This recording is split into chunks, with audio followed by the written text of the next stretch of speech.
Joe Allison is probably one of 3 or 4 people in this room that knew Hank Williams well. Tell us about Hank. You were a disc jockey in Nashville during his prime, right? I met Hank in Montgomery, Alabama when I was touring with Tex Ritter. Hank and Audrey in those days weren't doing too well financially. They would play drive-ins where you order hamburgers and stuff. And they'd go up to the car and say, "Mister, I'll sing you a song for a quarter." They'd sing anywhere people would let them. Later, he got little radio shows and places like that. He came around to see us backstage at the theater in Montgomery, and I met him, and he had just recorded, I think, a song called "Move It On Over." He was beginning to get some notoriety. And they talked about Hank's writing all of his life. I think not enough is said about his singing. I'd later emceed 4 shows for Mr. Bamford down in South Texas in some small town, Beaumont Place. It was the Ernest Tubb show, but Hank Williams just had Lovesick Blues out. Ernest would make Hank go on. He couldn't follow Hank on stage. So he made him take his spot at the end because Hank was so hot. Ernest would open his own show and then put Hank on because the people wouldn't let him off stage. I emceed those shows. I never saw anything like it in my life. I watched him do one night 7 encores of Lovesick Blues, and not just the last 8 bars. They'd make him sing the song all the way through. And they were screaming and shouting and throwing babies in the air. I've never seen anything like it. And one of the biggest nights on the Grand Ole Opry that's ever been, in fact, if I'm not right, about the 4 biggest nights were when Bob Wills came the first time, when Lefty Frizzell came, when Tex Ritter came, and when Hank Williams came. Those were just magic nights at the Opry. And they wouldn't let this boy sing songs. But they talk about his writing and his great tunes, which were true. But I think that the secret of his success was really his singing. Because when Hank Williams sang a song, he ruined it for anybody else. It never sounded the same. Right. Merle, were you around Hank down in Louisiana? Yes, I was. Yeah, he knew him, yeah. I asked a guy, was a friend of mine, his name was Ed Knighton, and his father was a very famous doctor in Shreveport, and he would hire some of the pickers and singers at KWKH to come out for the hospital parties and so forth. So one day at school he said, "Hey, I know them hillbilly stars." I said, "You do?" He said, "Yeah, maybe I'll take you down one time." I said, "Oh, I'd love to." So we got to meet the Bales brothers, and they were the hottest act, man. They were hot. They had those Packard limousines, and they kept talking about this guy, Hank Williams, you know. And in the meantime, I asked one of the musicians with the Bales brothers, I said, "How do you get into show business?" He said, "Hang around somebody famous." So when Hank Williams, I knew when Hank Williams came to town, and I was down there at 5:30 in the morning waiting for him in front of this cafe, Merle's Cafe, me and my buddy Ed Knighton. And I heard a racket coming down the canyons of Shreveport, and it was an old beat-up Chrysler town car, and it was smoking. And this man in a white cowboy suit and hat got out. I mean, he looked like a movie star. And his wife, and she was the biggest pregnant woman I had ever seen in my life. She was carrying Hank Williams Jr., who weighed 12 pounds, 3 ounces. He was trying to wrestle her out of the car and get his guitar out of the car. And me and my buddy rushed over him, and we started fighting over the guitar, and he didn't know who we were. And so finally, he looked at me and he said, "Grab it, Hoss." And then I got to walk up, because I couldn't get in the station unless you carried an instrument. I got to be with him, and he called me aside. "Now look, they're getting ready to start this Louisiana hayride. I want you to tell me who my competition is, who's good and who's not, and I want to know everything." And so we got a chair the first night of the hayride. This is 1948. And we had sat on the side of the stage, you know, and so Cousin Emmy and her kinfolks would come on. And he said, "Yeah, she's pretty good. She's pretty good." And the Bales brothers, he said, I said, "Now, here come the Bales brothers." He said, "I know the Bales brothers. They sang Dust on the Bible, and they encored, and they sang another song, and they encored. They were hot." And he looked at me with those old cold black eyes and said, "I'll eat 'em alive." I went out there, and he had a hit record in the charts when he came to the hayride. I'm a long gone daddy. He said, I'm a long gone daddy, and they went crazy. That's right. And I saw something that I only saw later with Elvis Presley when he came to the hayride. The women on the front row started pulling down their long dresses. They're already down to their ankles. They kept pulling down their dresses while he was singing and shaking. I'm a long gone daddy. And I'd never seen that before. And of course he encored 3 or 4 times that night. And I knew this guy was something. And I asked him a million questions. And you know what I loved about Hank Williams? Even though he was a little cocky and he was a little arrogant, he always took time with kids that really wanted to know the business. He showed me how to make D chord on my wrist, you know. He said, go along and sing. I said, yeah, but when do I change? He said, when I nod my head, you change. He said, make the D chord like that. So he would sing, and I would go along chord. He said, no. Got to go to the A chord there.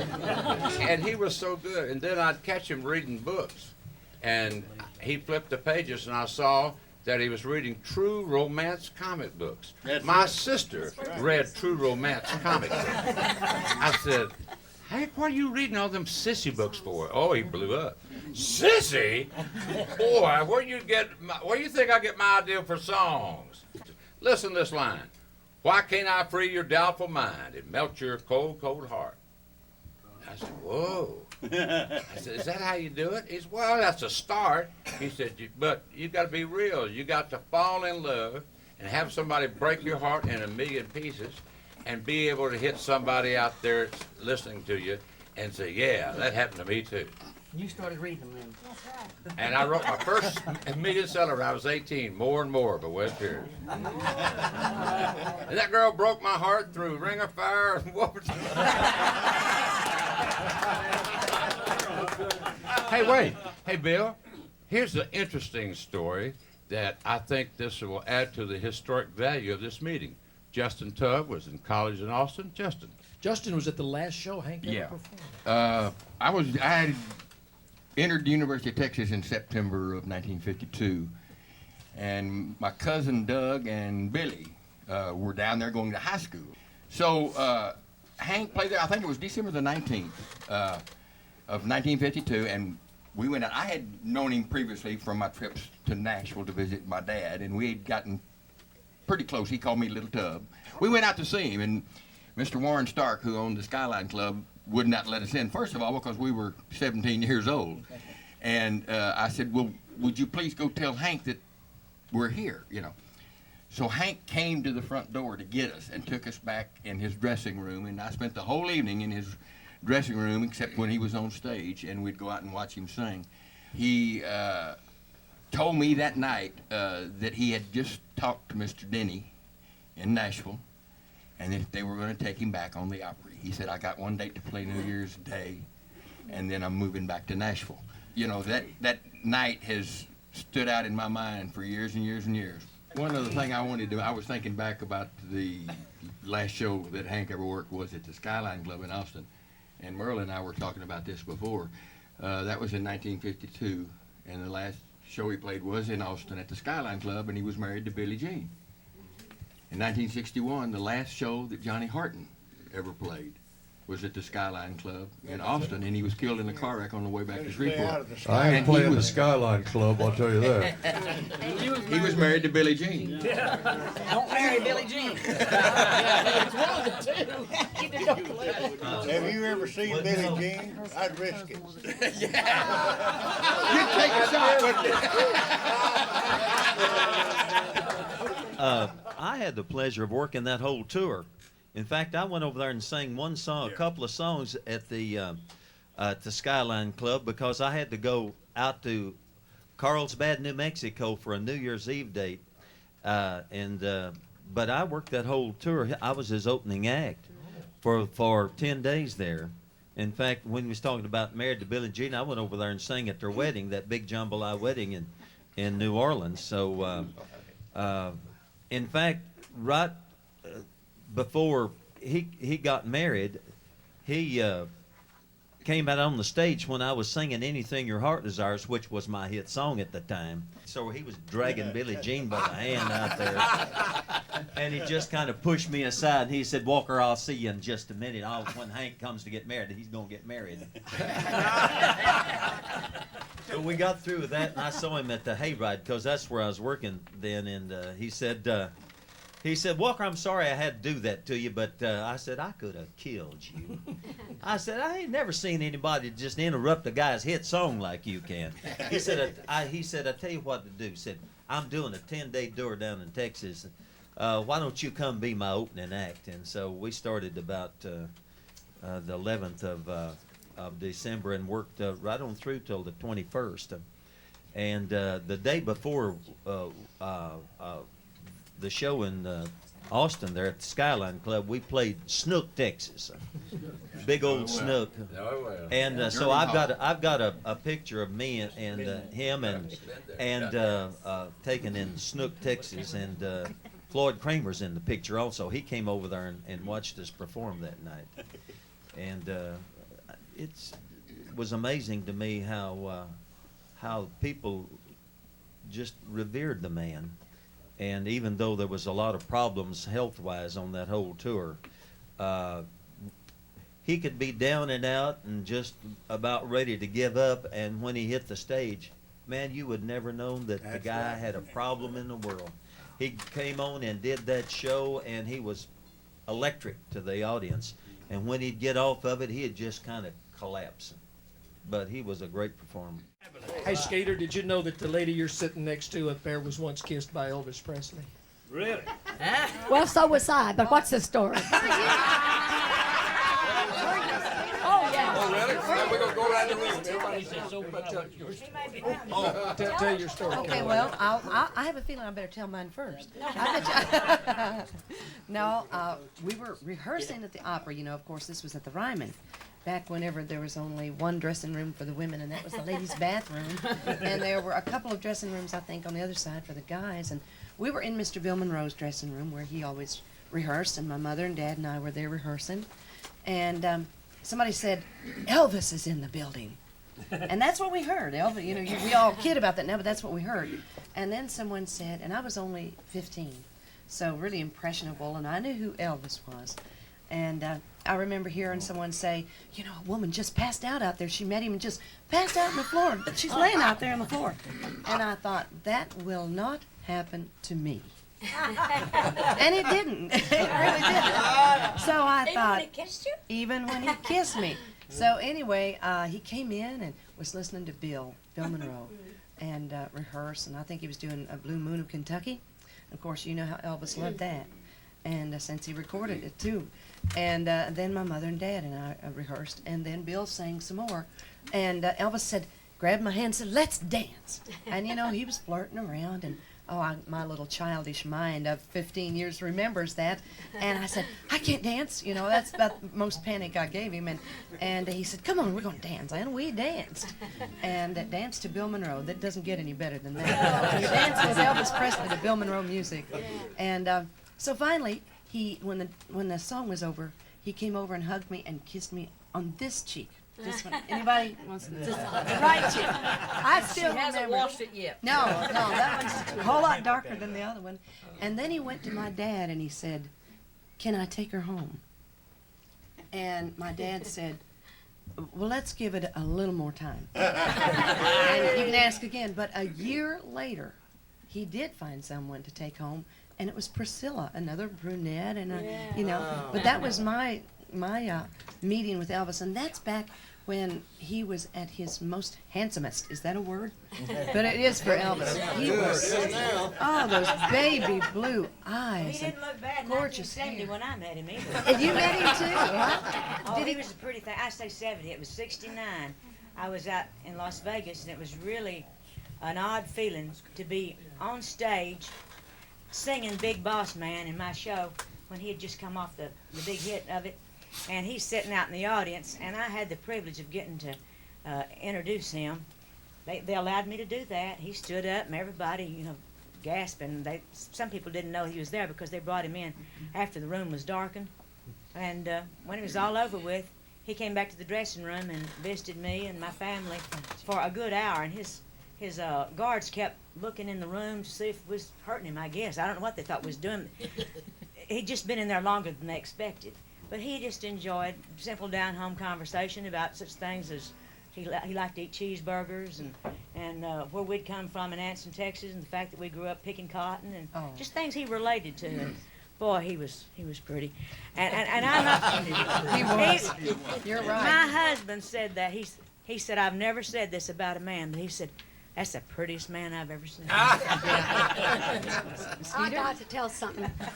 This is even more important than kissing, I think. I've got to share this because I've been pretty private about some of these Elvis stories because we were as close as we were, and friends. And it was when you were talking about Hank and Ernest a while ago, I saw that with Elvis and Hank Snow, where Elvis had to start going on anywhere, and it was this is before the Beatles, so this was something just almost unseen, how it was men and women, boys and girls, all ages that did faint when they saw him and did, it was just really, and I was there when they tore his clothes off in Jacksonville.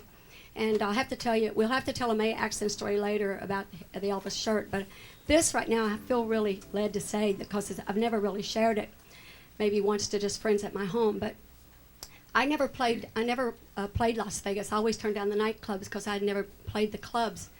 And so I went to Las Vegas to shortly before Elvis's passing to raise money for this church that was going to make a place for people if they got stranded. We knew that the casinos were open and all these things were open, but there was not a real place for people that if they got in trouble. So I went out. In fact, now you'll get to know why you didn't have to come, because you were supposed to follow me. What happened, Elvis was playing the hotel. I had to fly from there. My band, we did a little mini concert, to raise this money for the church. And then I went by and left Elvis a note.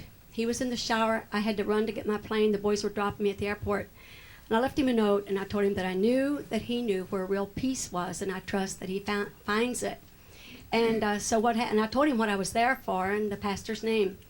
So the pastor calls me later. I went on to California and finished my little tour. I came home, and this pastor called me. His name is Pastor Sharp.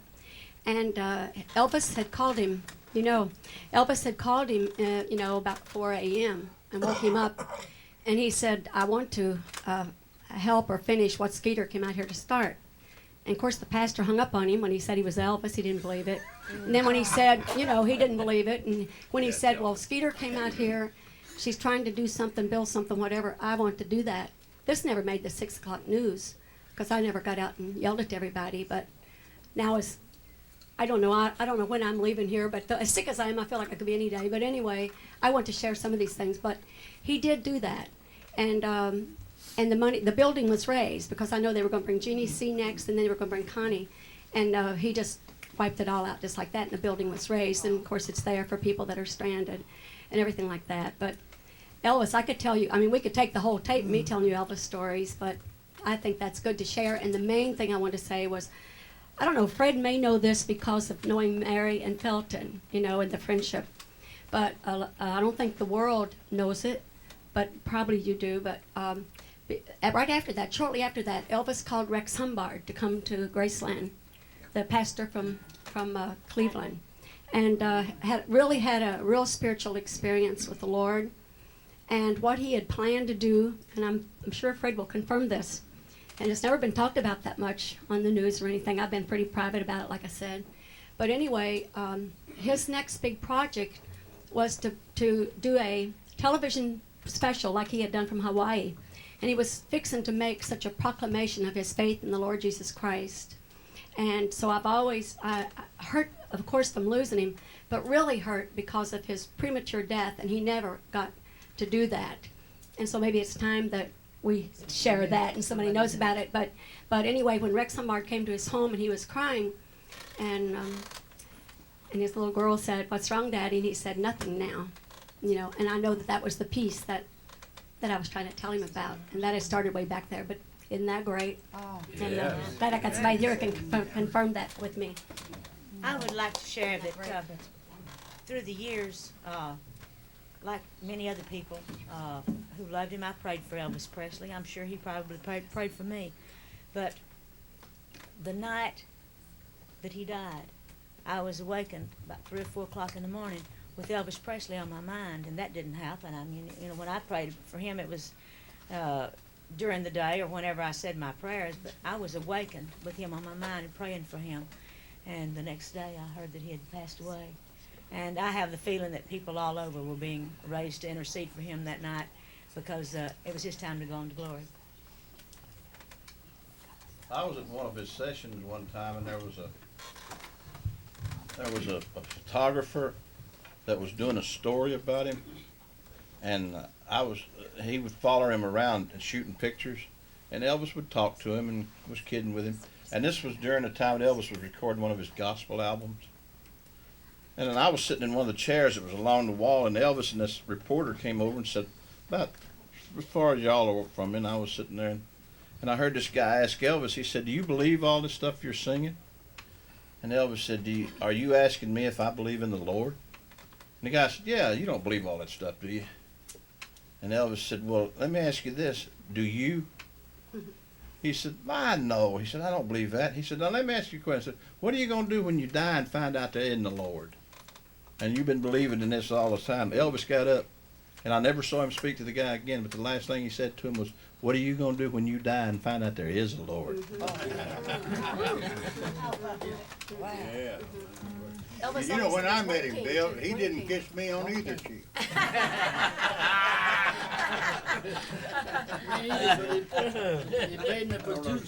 He worked his in 19 and well, I've told so many times how he worked his first show with me and Slim Whitman at the Overton Bandshell in August of 1954, and I was so impressed with him. I didn't know what he had. I didn't know what to call his music. I went back to the Louisiana Hayride and told Horace that this kid over, I don't know who he is or I don't know what he is, but I said he's got something well to get him over here. And so he gave him a shot on the Louisiana Hayride, and we used to go singing over to Harry's Barbecue. You remember that place? Yes, indeed. Every Saturday night after the hayride, and of course, yeah, thousands, well, not thousands, but there was a whole lot of women followed him over there. And I took him on a tour with me in January of 1955, and his birthday, January the 8th, we were playing in San Angelo, Texas. Now, that's the only week he was ever part of the Billy Walker Show. And, you know, when somebody said, like Hank Snow, he closed the show with Elvis on it, I learned one time, and one time was enough for me. You don't close the program with Elvis Presley on it. I don't care if way back in his real early part, because he just turned 20 years old that day, and the first day that we worked, I closed the show. The second day and all the other days that we worked, I did not close the show. But we gave him a little old Hostess cupcake with one candle in the minute in San Angelo, Texas, in the middle of it, for his 20th birthday in the backstage that night. How much do you ladies in this room, Gene Shepard, Margot Smith, Jan Howard, everybody in this room, how much do y'all owe to this lady sitting right back here, to Miss Kitty Wells?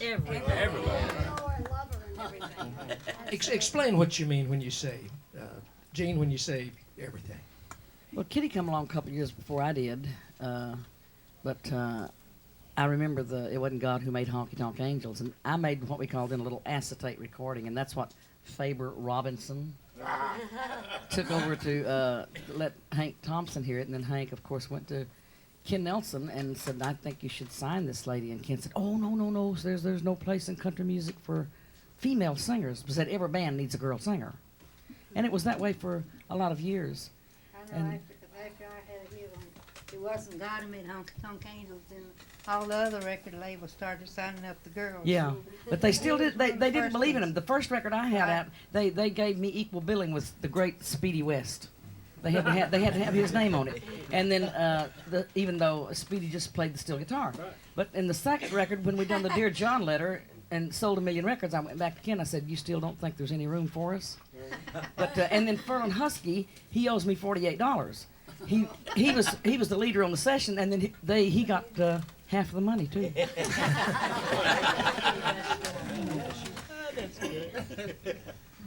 When I moved to Nashville and was only here about 2 years, and I got Harper Valley PTA. Well, I was one of those spoiled kids that started out with a bus, and all these stories I hear of station wagons, and you know, my paycheck tour was the only one that I ever went on. You know, something in me feels like I missed something really special. And I'd like to tell about when I was playing a show with Kitty and Johnny. I think it was somewhere in Ohio. And I'd done all the best I could do to get my hair done and my powder and my paint and my dress just right and out there on the stage to do the show. And after the show was over with, I went on the bus to visit with Kitty. And there she was. She was sewing or knitting or something, and she was babysitting. She had been cooking. There was food there. She was being mother, and I thought, somehow or another, I've missed the reality boat of country music. You know, I think that says a lot for Miss Kitty. She's never stopped being real. She really is the queen of country music. We'll all echo that. I wish we weren't about out of tape because I'd love for you to sing before we leave today, but maybe we'll start with that tomorrow when you come in. But thank you. Thanks to everybody for being this. I would have paid a lot of money to get in here today. This has been an incredible day, and we're going to do it again tomorrow. How about a round of applause for our host, Billy?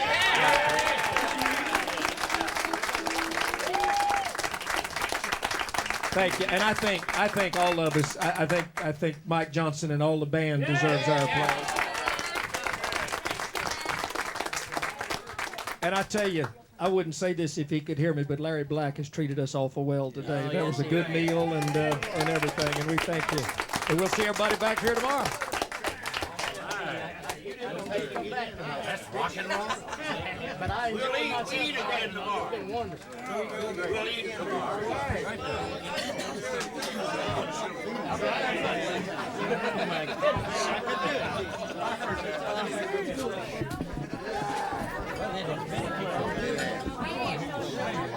We need a microphone.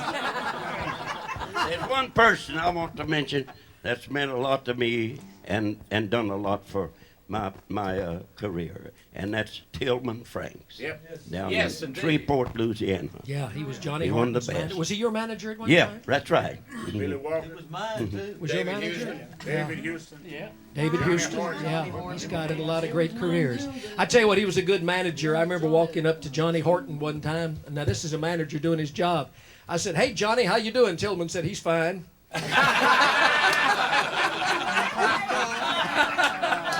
That's a manager doing his job. You know another name we haven't mentioned at all, a dear friend of so many people in this room, and I think we'd be remiss if we didn't tell a few stories or say something about Patsy Cline, especially the ladies. I know a lot of y'all were good friends. Jan, you were good friends with Patsy, weren't you?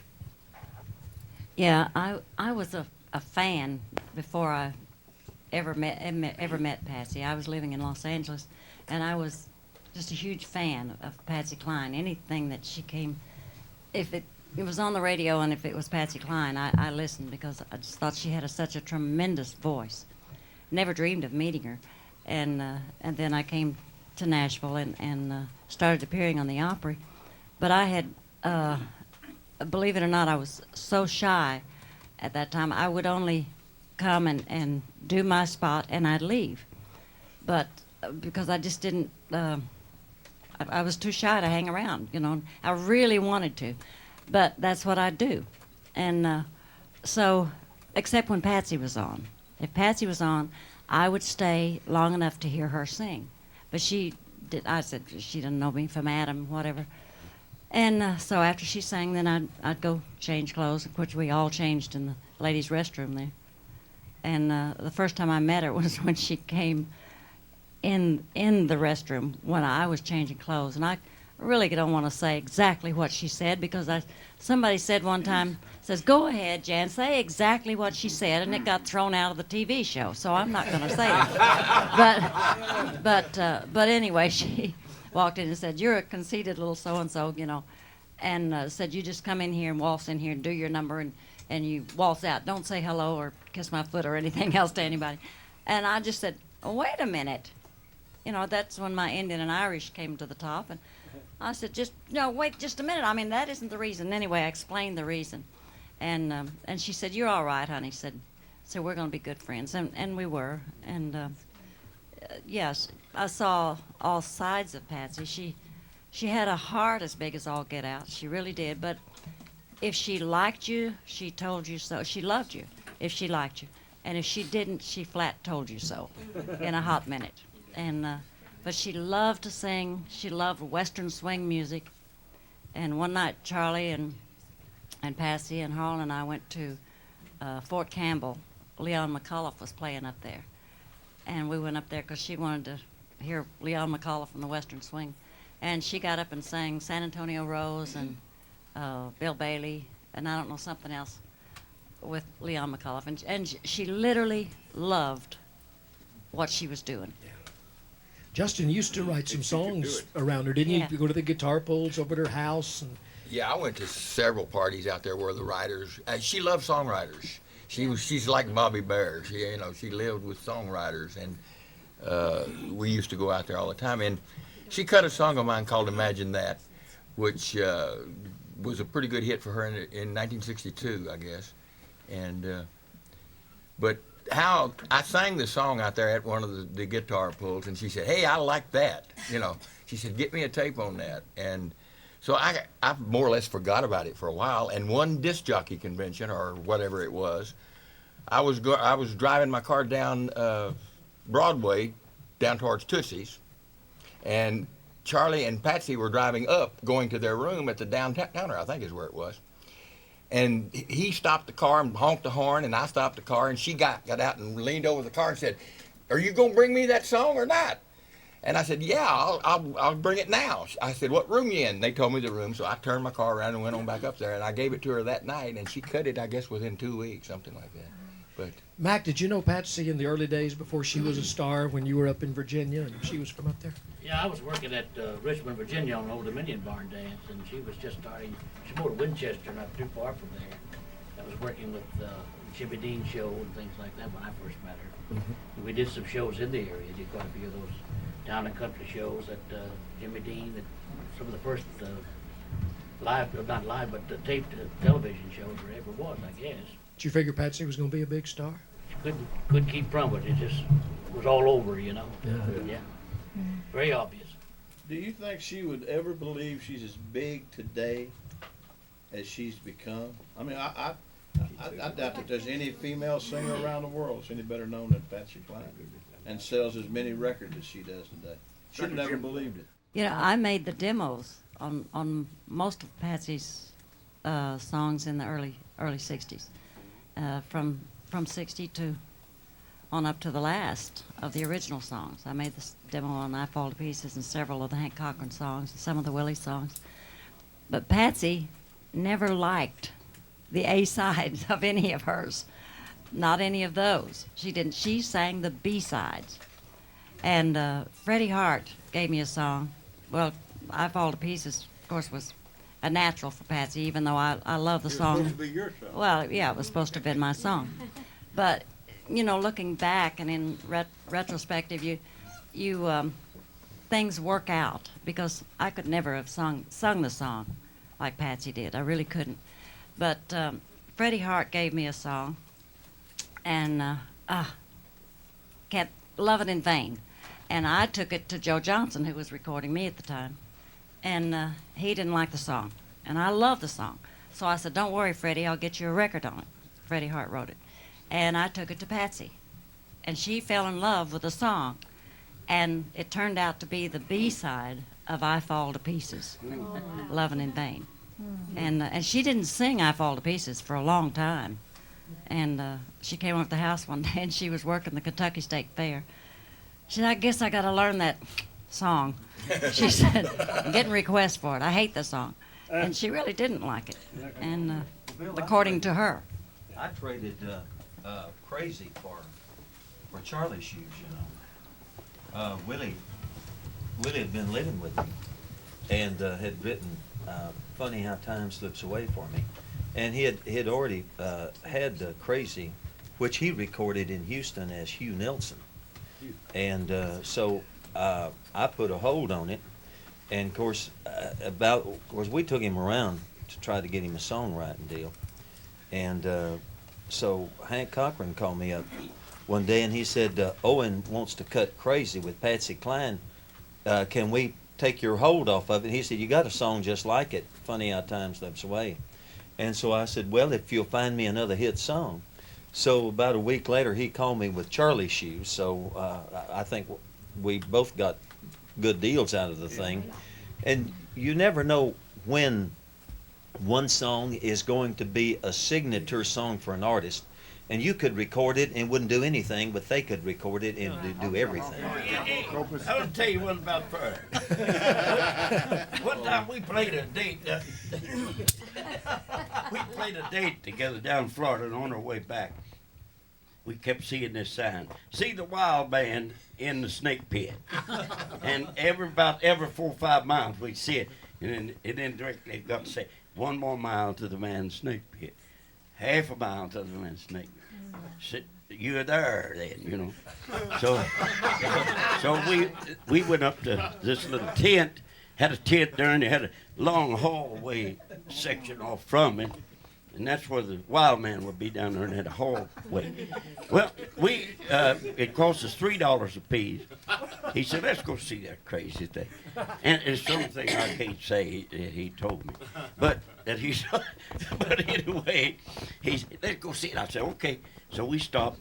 We went in. And there was a man and a woman in there at the cash register, and we gave her money, and she said, "Just wait a minute until the wild man will be ready in a minute."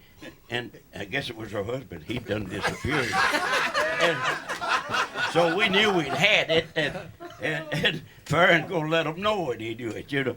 So we went back there, and it was a glass cage, and I know there had to be a partition between their glass that you couldn't see, because there was a rattlesnake on one end, and he was picking these snakes up, putting them, shaking them, and they were black snakes. You know, snakes is not poison.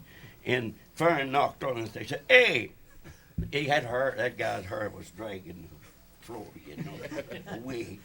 Said, "Hey!" Said, "Get them down there." The guy never paid no attention. He hit it real hard. And said, "Hey!" I said, "Pick that one up down there and do that." And that guy looked up at me and said, "Grrr." Faron said, "Grrr, you phony so-and-so." So the lady came out and said, "You're going to have to go. You're upsetting the wild band." I don't know what he done after that. I have a Faron story. You know, he used to do things that would just embarrass the fire out of me. He did a few things to me, but and I know how ornery he was, but he was one of the most kind, generous, sweet, and honest, because I leased my bus out for a while, and I'm telling you, when you lease your bus out after you don't have any more records for a while, and you lease it out, so many things happen. And one time, Faron took the bus. He had taken it several times, and he wrecked that sucker. Yeah. And before, he even told us he had it fixed. He just called and said, "Margo and Richard," but you couldn't even tell it. I mean, he backed into something big time, but it was even fixed, and you would never have known it. You know what Roger Miller said about Faron? He said the only thing bigger than his mouth was his heart. That's right. Hey, Bill, let me tell you a Faron Young story. I was going through one of my divorces, and Faron called me up. He said, "Kilgore, where are you going to move to? I heard it's over between you and so-and-so." I said, "Yeah, it's over." And he says, "Listen, I just got Lynn Anderson's house. I bought it on Harbor Island." He said, "Just me and Bill Anderson's out there." And he says, "I'll rent you the bottom half of the house. You'll have your own pool and everything." I said, "You know, I'm gone on the road all the time, and so we won't bother each other." I said, "How much?" He said, $300 a month. I said, "That includes phone and utilities, right?" He said, "Yeah, okay, right." So we move out there, and the second night I'm there, he said, "Let's go tell Bill you're on the island." So we knew Bill was home because we saw the lights on. And all of a sudden, we went to the house, and Faron was singing, walking up the road. We beat on the door, and those lights went out. He said, "Bill, Kilgore's on the island." And one time, he loved to putter around the house. And talking about Faron had a big heart. But people, that island, that Harbor Island, when it would ice over, it would stay iced over until almost summertime. And people would slip in ditches, and Faron would get in his blazer and go out and pull people out of the ditch, you know. And he'd come back with icicles on the nose. And he said, wouldn't you like to help me? And I'd say, are you kidding? No, I got a cold. I got to sing at Possum Hollow tonight. Are you crazy? But one of the funniest things, I was down shocking the pool, putting the stuff in to make the pool. Chemicals. Yeah, chemicals in it, chloride. And Faron came down and he said, Merle, there's a couple of gnat blowers up there to see you. I said, gnat blowers? He said, yeah, a couple of gnat blowers. So I went upstairs, and there was two guys, and they had little gnats right in front of their faces. They were going, hey, Merle, how y'all doing? You and Faron need somebody to do the yard? I said, no, we do our own. Okay. Net blowers. I thought that was just an expression. Bill, long about 1963, 64, Faron, you know, when he had Shelley Snyder doing his promotions, had booked me and Carl Smith and Billy Grammer and Wanda Jackson and a bunch of folks on a show out in Ogden, Utah. And so there was a guy named Casanova Jack had a nightclub right there, and he had made a deal with Shelley Snyder, you know, to be a procurement of fancy ladies for him. He said, now what you got to do is you got to, after these guys get off the show at the auditorium, you got to run them over here and just let them sing one song. That's all I ask, because I want the crowd from the auditorium. So Carl Smith said, I know what that guy's going to do. He said, he's going to get us big guys over there, and he's going to get us into trouble. He said, tell you what, let's do. Said, when we get through with the auditorium show, we'll catch a cab, we'll go over to the nightclub, and he said, we'll sing our song, and we'll wait till Faron comes in, because he'll know we're there. He said, and then me and you'll catch a cab, and we'll go back to the motel, because we had some more dates to go on. Well, that all worked out. Faron, we'd sung our song, and everybody sung their song but Faron. You know, he had wound up the show at the auditorium. He roared in there, and he saw me and Carl whiz up there, and he said, hey, you guys, you done sung your song? Yeah, man, we done. Just, well, I think I'll get up there for a while. So sure enough, he got up there and started singing, and of course Faron was doing about 15 or 20 minutes. And man, we caught a cab and we went back to the hotel. And we got ready to go the next morning on this trip. And he come down with this great big black eye. He said, where in the heck was you guys when I needed y'all last night? You know, Bill, I wrote Faron's theme song, and I didn't know how prophetic it was going to be. A song called I Want to Live Fast, Love Hard, Die Young, and Leave a Beautiful Memory. And I thought about that a lot not long ago. But I got along great with Faron, and as you know, he was a great singer, just absolutely great. But one of the funniest stories I ever heard about Faron is a true one. That, you know, his mouth, he would say anything that he thought of at the moment, at any time. But he was in a car wreck, and he bit his tongue off. And they sewed his tongue back on and wired his jaw all up. He finally got all right. But while he was in the hospital, his jaw was all wired up, and he couldn't talk. So his manager and some of his buddies got together, and they got about 50 little square cardboard cards. And they put one 4-letter word on each one of these cards until they had a whole stack of them, and they took them over there, and they said, Faron, we know you can't talk, but we know that you need to communicate here in the hospital, so we brought you your vocabulary. I got on a plane one time, and Faron was sitting in the front seat. No, I was sitting on the plane, and he got on the plane. And he said, the steward said, where are you going to sit? He said, I'll sit here with the big boy. So he sat down by me, and with the plane's taking off, and Faron's having a few drinks. And he said, what's this I hear about you getting a divorce? I said, well, yeah. I said, but I don't want to talk about it. Well, now, he's not talking soft. He's talking where everybody can hear it. He said, well, we ain't going to let that happen. I said, well, then you ain't got anything to do with it. He said, no. He said, now, when we get home, we're going to get in my car and go out to your house, and we're going to talk to Linda, and y'all going to work this out. He said, I'll see to it. I'll stay out there. You get it worked out. I said, no, Faron, it's taken care of. I don't want to do that. I don't care to do that. He said, well, you can live with a woman. I don't care what you have to go through. You can live with that woman, and be there with your son and take care of him. Well, a few years later, I read in the paper where Faron and Hilda were getting a divorce. So I called Faron and said, we're going to go out to your house, and we're going to talk to Hilda. There ain't no need y'all getting a divorce. And he hung up. And then one time, me and two other guys and Faron were out kind of running around town one night, and we went in this place that had a pool table. And Faron got to playing pool with this guy. And they got to arguing about who was the richest. Faron said, well, you don't even know who I am. And the guy said, well, you don't know who I am. And they got to, and so me and the other two guys said, you know, we better get out of here and get him out of here. So we walked out and we stood out on the front of the place. And we looked around and Faron wasn't there. So we went back in finally. And Faron was down in the floor. And the guy had, and I read this in the paper not long ago, and I was there. The guy had him down on the floor, beating him in the head with a cue ball. And Faron looked up and he said, well, somebody do something.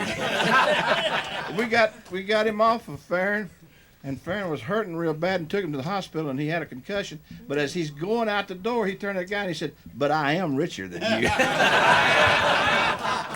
We came back from overseas one time, if I could throw this one in real quick.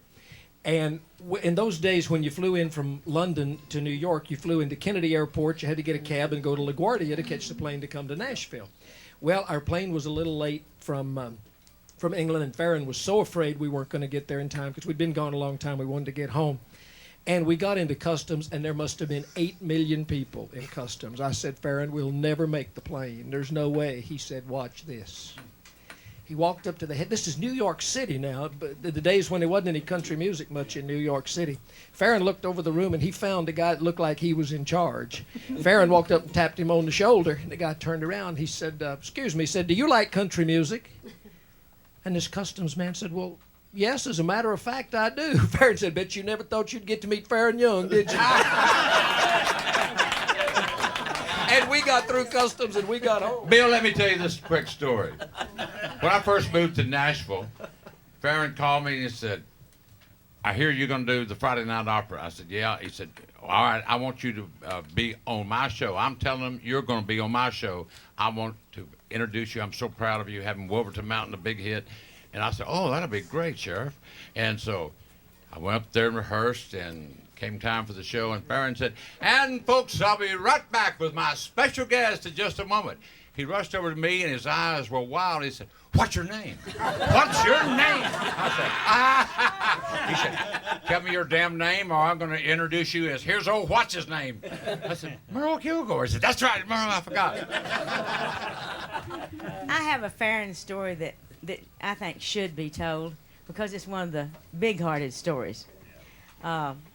My husband, Mickey Riley, used to have a service station at 21st and Grand, and one of his mechanics used to play pool over some tavern on the row, and he had a hernia that was hideous looking. It was protruding a lot in his stomach, and he was playing pool there one day, and Faron came in. Faron, of course, didn't know him from Adam, and they were playing pool together, and Faron looked over and took his pool stick and poked his stomach and said, what in the blank is that?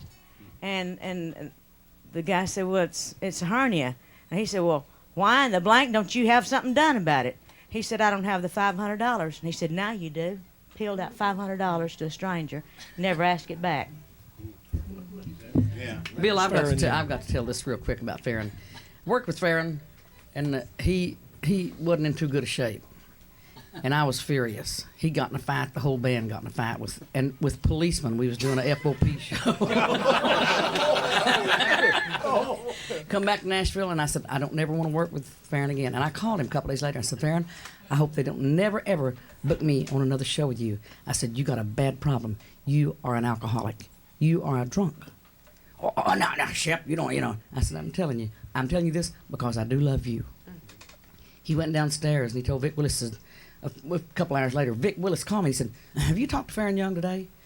I said, why? He said, well, he come downstairs a while ago and he was really upset. Said, I asked him what was wrong. He said, well, I had to tell somebody. I said, somebody that loves me very much just told me I had a bad problem. He said, you know what? I do.